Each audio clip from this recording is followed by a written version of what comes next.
Hey, what's up guys? This is Anthony from Anthony's Customs, and for this review, we are looking at the Aves Figuarts Dragon Ball Super Hero, though it doesn't say that over here like sometimes it does, but it's definitely saying it down here. No, it doesn't say it over there. Ignore me, never mind. This is Gamma 2.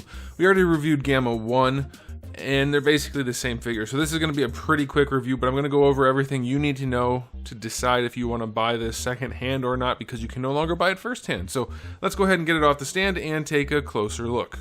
This guy stands to the top of his head about 5 5/8 inches, to the top of the ear fin thingies, whatever you call that, about 5 7/8.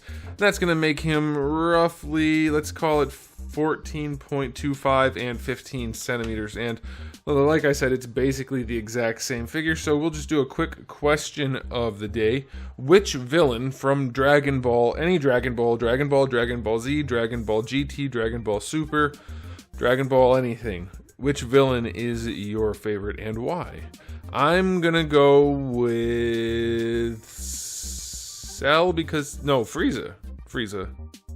I like the Cell games, but gotta go with Frieza. Okay, so let's go ahead and talk about the aesthetics.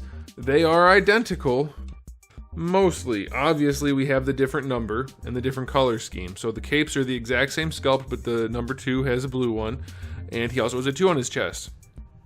Other than that, the bodies are the same, except for one tiny thing, which I'm thinking is not intentional. All of this guy's dark parts, like his gloves, his belt, and his boots, they're slightly darker than this guy, than number 1. Maybe that's intentional. It doesn't look like it's different enough to be intentional, but that is the case. And then obviously we have different heads. We'll get into that in the accessories, and different guns. But body-wise, they are identical. So I'm not going to go through a rating system for this guy. It's going to be the exact same score for everything as this guy. They're close enough that it doesn't matter. But if you want to go through the full super detailed video for this guy, because they're the same, that'll be up there in that corner. But as you can see, the differences, there are none to speak of other than those obvious ones. So there's that. Let's go ahead and talk about the accessories. Like I said, you do get the gun, which is the number 2 gun with the 2 fins on it. You get the one that goes in the holster and the one he can hold, very nicely detailed. You get 2 fist hands that come on him in the package, 2 karate chop hands, 2 trigger finger hands, and then 2 different sets of style pose hands. Plenty of options there. For the heads, we have the neutral head that comes on him in the package. We have one where he's looking off to the side kind of slyly. Then we have one where his teeth are showing, he looks angry, and then we have one where he's yelling. That's pretty good. I think the other one had one extra head maybe, but either way, that's still a good spread of heads.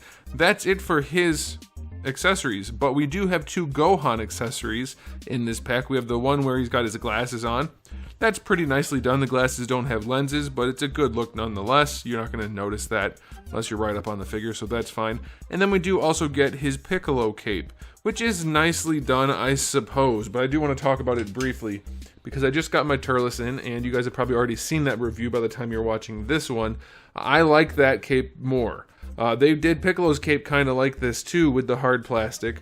I think this should have all just been one solid sculpt, soft plastic, just like the Turles cape. Having this hinge here is kind of pointless because it can't hold itself up, so why is it there? Having this be 2 separate pieces doesn't make any sense. This should just be one solid sculpt of soft plastic, just like Turles. But it does look good enough. Once it's on the figure, it's fine. It doesn't sit as well as I would like. It doesn't hug the chest quite tight enough, but it still is a good look. It's done well enough. There's no shading or anything, but having the hinge in here that doesn't work, it defeats the purpose. You're gonna have to use a separate display stand to hold the cape up if you want it to look like it's blowing in the wind, but then you still get these guys dangling, which are not meant to be separate pieces. They are meant to be the cape proper, the main part of the cape. So I don't like the way they engineered this at all. Way overthought it. Don't care for that. Looks good from the front in a static pose, which you'll probably be doing anyway, but way over-engineered, so don't care for that.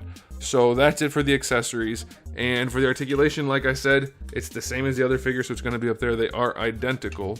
And we'll just do a little comparison here to wrap up the video, because accessories and the slight differences are all you need to know.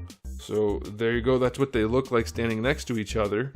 And then I'll have a slideshow for you at the end, and we're good to go. So thanks for watching, guys. If you enjoyed the video, please do give it a thumbs up. If you didn't, give it a thumbs down. And if you haven't subscribed, you might want to. I have new videos almost every single day, and thousands already on the channel, so make sure you come back for all of that. In the meantime, keep collecting.